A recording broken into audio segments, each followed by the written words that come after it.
Now that we've all seen the premiere, let's talk about all those nice little Easter eggs sprinkled throughout the first episode. And of course, there are many of them, but in this video we'll be taking a look at 7 that I found that were pretty cool. And for those of you wondering why 7 specifically, well, 7 gods, 7 kingdoms, 7 books, 7 Easter eggs. Of course, if I missed a few, then you guys feel free to comment down below what you saw that I didn't catch. Now the first one is actually somewhat obvious, but the very first scene is the Great Council of 101 to decide the next ruler of Westeros, which harkens back to the ending of the original Game of Thrones where they all do something similar to name Bran the king. However, here the location is actually appropriate because it takes place in Harrenhal, and unlike the book club meeting in the final episode of Thrones, this is an actual great council where hundreds of lords and ladies and even foreign dignitaries assemble to discuss the succession issue, and as such, it's a large location, and Harrenhal is kind of needed for that. In fact, in the original show, Harrenhal is used quite a bit during wartime due to its strategic location and the ability to house large armies. In Season 2, it's occupied by the Lannisters, and then Stark forces in Season 3. The second Easter egg is more of a parallel than an Easter egg, but it still counts nonetheless. Both of the stories for Game of Thrones and House of the Dragon ultimately begin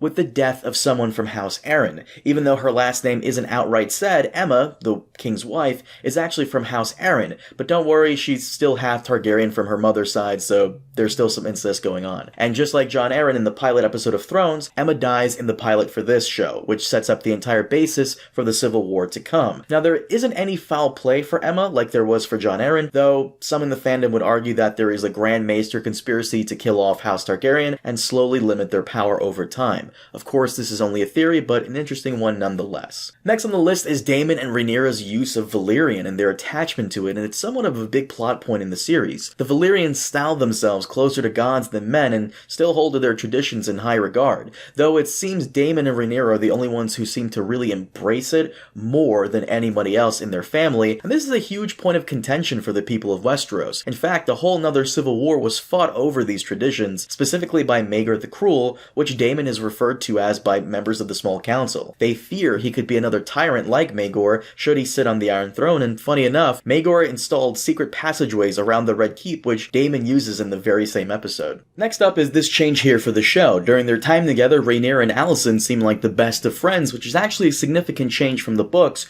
where they have a big age difference, with Rhaenyra being 9 years younger than Alicent. The show aged them up to make their friendship a key focal point of the story about how the desire for power destroyed their friendship. Also in this scene, Rhaenyra and Alicent discuss warrior queen Nymeria of Dorne and rip a page from this book, which could be a neat little reference to the Nymeria spin-off currently in development at HBO, though I don't know if her ripping the page is a good thing or a bad thing for the spin-off. During the tournament, several little fun references and Easter eggs appear quite frequently. The two that stood out to me were when Daemon arrives, he gets to pick which contestant he wants to challenge, and we see a whole host of familiar banners. Other than the Hightower and Cole ones, I spot from right to left, Tarly, Darkland, Tully, Baratheon, Lannister, Stark, Lefford, Corbray, Mallister, Tyrell, and Bolton. And as we know, some of these go extinct in Game of Thrones, such as Houses Targaryen, Tyrell, and Bolton. Now, during his appearance in the tournament, Daemon also wears some pretty nifty armor decorated in rubies across black plate mail styled to look like a dragon, which is what Rhaegar Targaryen is described and depicted in many interpretations as wearing during his fight against Robert on the Trident. After his son and wife die, the Small Council convenes to name a new heir, where Viserys shouts that he will, and I quote, not suffer crows that come to feast on their corpses,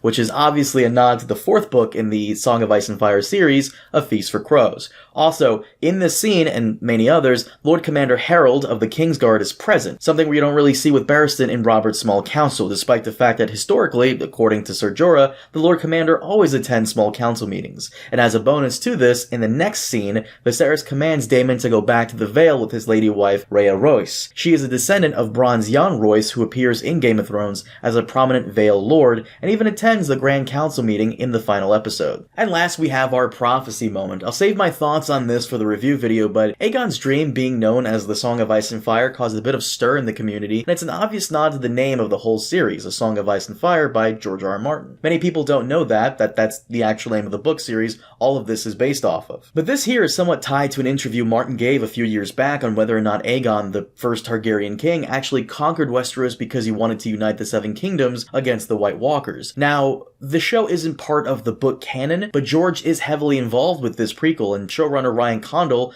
likely wouldn't have included this huge reveal unless George signed off on it, and if that's the case, then you could argue that George plans to introduce this to the books as well, which is big news for book readers who haven't really had much lore from the main series since the last sample chapter. Also, in the very same scene, and in the entire episode really, Viserys holds the Valyrian steel dagger called the Cat's Paw Blade by the fandom that was used in Bran's assassination attempt in Game of Thrones, which was also later used to kill the Night King. Once again, a neat little nod to the original show, as he talks about this coming threat and what will eventually be used to stop it. You can also see here that his pinky is bandaged up from sitting on the throne too much. In the books, this is a common occurrence, and one time, he gets cut so badly that they had to amputate a few fingers due to an infection. And last, as all this is going on, you can see Rhaenyra being named heir, as many High Lords of Westeros swear fealty. And of course, we get this Philip Seymour Hoffman-looking guy who is a descendant of Ned, Jon, Sansa, Arya, and Bran. And one last one for the road. Now, I can't really show you this because YouTube frowns on this type of thing, but during Daemon's orgy scene in the brothel, two extras are going a little hard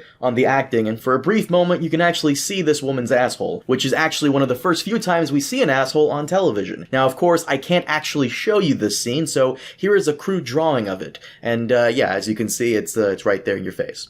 But guys, thank you so much for watching, and of course, always thank you so much for your support. I'll have my review out shortly, so be sure to hit that like and subscribe button, and also be sure to give me your own mini review of the episode in the comments below. I plan on taking a few of your comments and featuring it in my review video. But once again, guys, thank you so much for watching and supporting the channel, and I'll see you all next time. Have a good one.